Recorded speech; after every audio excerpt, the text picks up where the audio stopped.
রাতের অন্ধকারে 18 কাঠা ধানের জমিতে গ্যামাক্সিন জাতীয় দ্রব্য স্প্রে করে দেওয়ার মতো ঘটনায় চাঞ্চল্য ছড়িয়ে পড়ল চোপড়ার দাসপাড়া গ্রাম পঞ্চায়েতের বাউরিগঞ্জ গ্রামে। জানা গেছে, রাতের অন্ধকারে কে বা কারা এই ধরনের কাজ করেছে বলে অনুমান করছেন জমির মালিক বসিরুল ইসলাম এবং নাসিরুল ইসলাম, উভয়ের বাড়ি বাউরিগঞ্জ গ্রামে। বসিরুল ইসলামের 10 কাঠা ধানের জমি এবং নাসিরুল ইসলামের 8 কাঠা ধানের জমি, অর্থাৎ মোট 18 কাঠা ধানের জমিতে দুষ্কৃতীদের হানা। এই ঘটনায় ব্যাপক চাঞ্চল্য ছড়িয়ে পড়ে বাউরিগঞ্জ গ্রামে। তবে প্রশ্ন, যে ধান থেকে চাল উৎপন্ন হয়, যা খেয়ে মানুষ বাঁচে, সেই ধানের জমিতেই বিষ।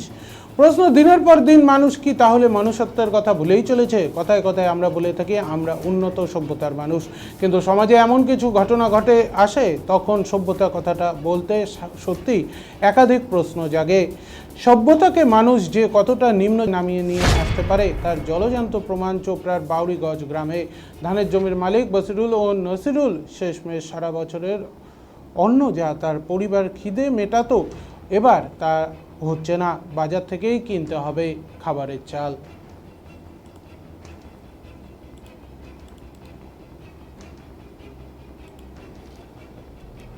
মাটিগুলো আমরা ঠিকা লিছি, লেনে করে ধরে খাচ্ছি।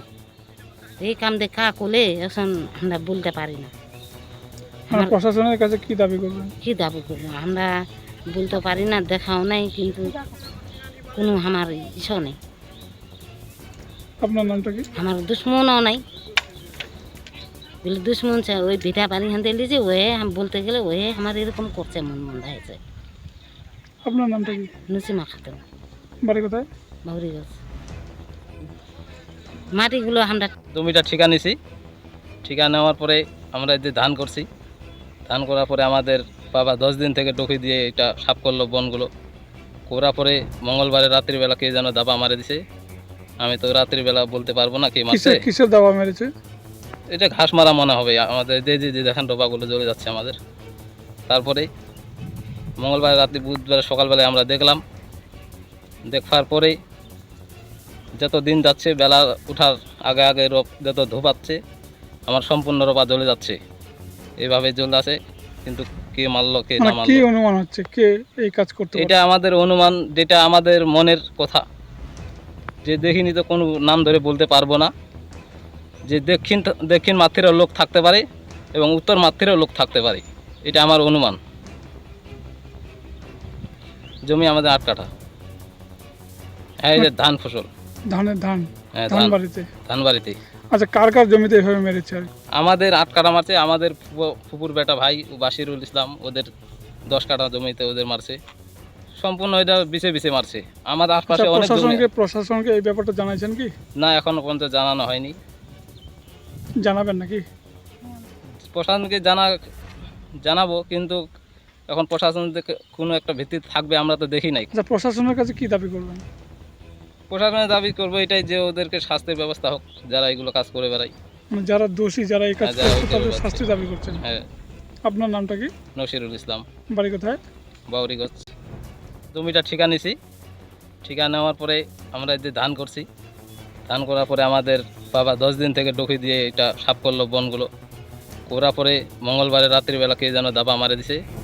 আমি তো রাত্রিবেলা বলতে পারবো না কে মারছে। কিসের দাবা মেরেছে? এটা ঘাস মারা মনে হবে আমাদের, যে দেখেন ডোবাগুলো জ্বলে যাচ্ছে আমাদের। তারপরে মঙ্গলবার রাত্রি, বুধবার সকালবেলায় আমরা দেখলাম। দেখার পরে যত দিন যাচ্ছে, বেলা ওঠার আগে আগে যত ধোপাচ্ছে, আমার সম্পূর্ণ রোপা জ্বলে যাচ্ছে।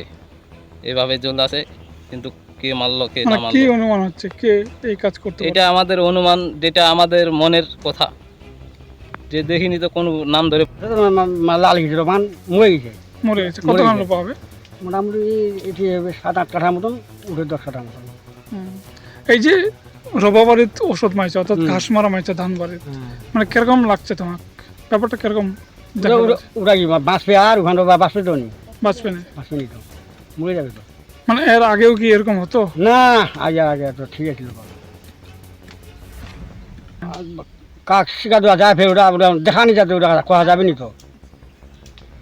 মানে দেখা যায় না কে মেরেছে, কে মাইছে কে নি মাইছে, ওটাকে দেখা গিয়ে রাত্রিকার ব্যাপার।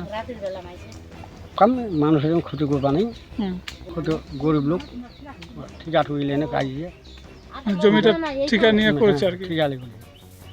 আপনার নাম কি? বাড়ি কোথায়? শহীদ